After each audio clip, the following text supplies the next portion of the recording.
नमस्कार दोस्तों, आज हम श्रीमद् भगवत गीता की प्रथम अध्याय का चतुर्थ श्लोक पढ़ने जा रहे हैं।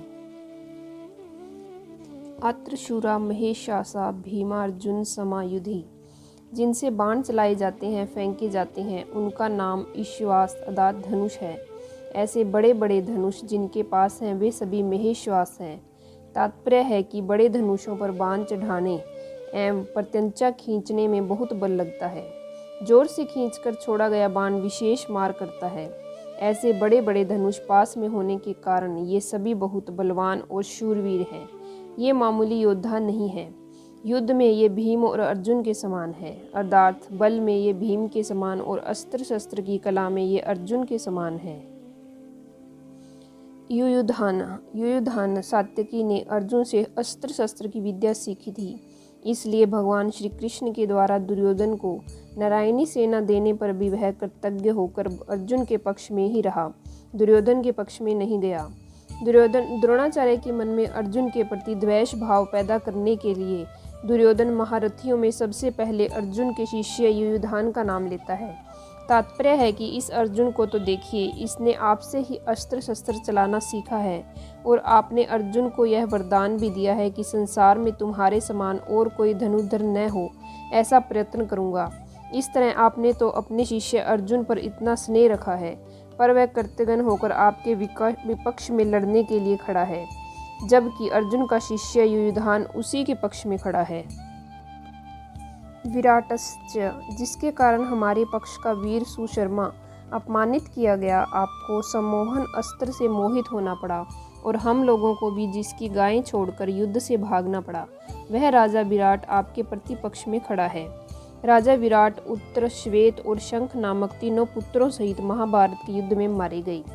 द्रुपद महारथ, आपने तो द्रुपद को पहले की मित्रता याद दिलाई, पर उसने सभा में यह कहकर आपका अपमान किया कि मैं राजा हूँ और तुम भिक्षुक हो, अतः मेरी तुम्हारी मित्रता कैसी, तथा वैर भाव के कारण आपको मारने के लिए पुत्र भी पैदा किया।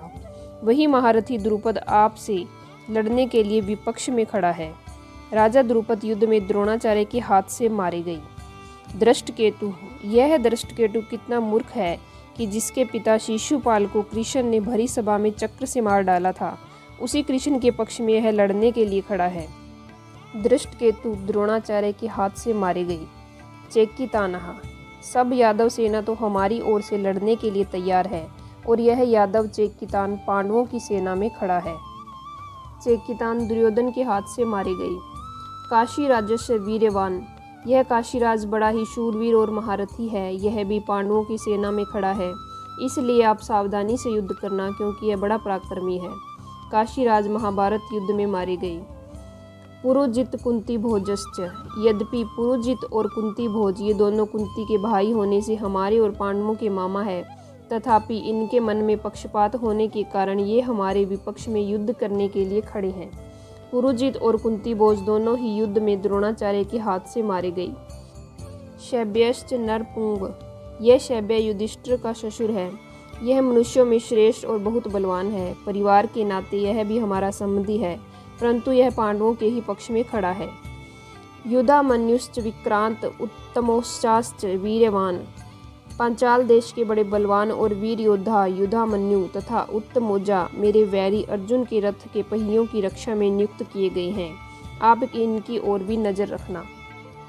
रात में सोते हुए इन दोनों को अश्वत्थामा ने मार डाला। सौभद्र, यह कृष्ण की बहन सुभद्रा का पुत्र अभिमन्यु है। यह बहुत शूरवीर है, इसने गर्भ में ही चक्रव्यूह भेदन की विद्या सीखी है, अतः चक्रव्यूह रचना के समय आप इसका ख्याल रखें। युद्ध में दुशासन पुत्र के द्वारा अन्यायपूर्वक सिर पर गदा का प्रहार करने से अभिमन्यु मारे गई। द्रौपदयास्त्र, युधिष्ठिर, भीम, अर्जुन, नकुल और सहदेव, इन पांचों के द्वारा द्रौपदी के गर्भ से कर्मश प्रतिविंध्य, सुत सोम, श्रुतकर्मा, शतानिक और श्रुतसेन पैदा हुए हैं। इन पांचों को आप देख लीजिए। द्रौपदी ने भारी सभा में मेरी हंसी उड़ाकर मेरे हृदय को जलाया है। उसी के इन पांचों पुत्रों को युद्ध में मारकर आप उनका बदला चुकाएं। रात में सोते हुए इन पांचों को अश्वत्थामा ने मार डाला। सर्व एवं महारथा, ये सब के सब महारथी हैं, जो शास्त्र और शस्त्र विद्या दोनों में प्रवीण हैं। और युद्ध में अकेले ही एक साथ 10,000 धनुधारी योद्धाओं का संचालन कर सकता है, उस वीर पुरुष को महारथी कहते हैं। ऐसे बहुत से महारथी पांडव सेना में खड़े हैं। संबंध। द्रोणाचार्य के मन में पांडवों के प्रति द्वेष पैदा करने और युद्ध के लिए जोश दिलाने के लिए दुर्योधन ने पांडव सेना की विशेषता बताई।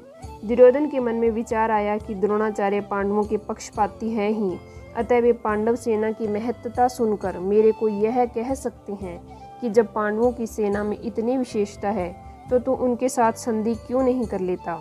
ऐसा विचार आते ही दुर्योधन आगे के 3 श्लोकों में अपनी सेना की विशेषता बताता है।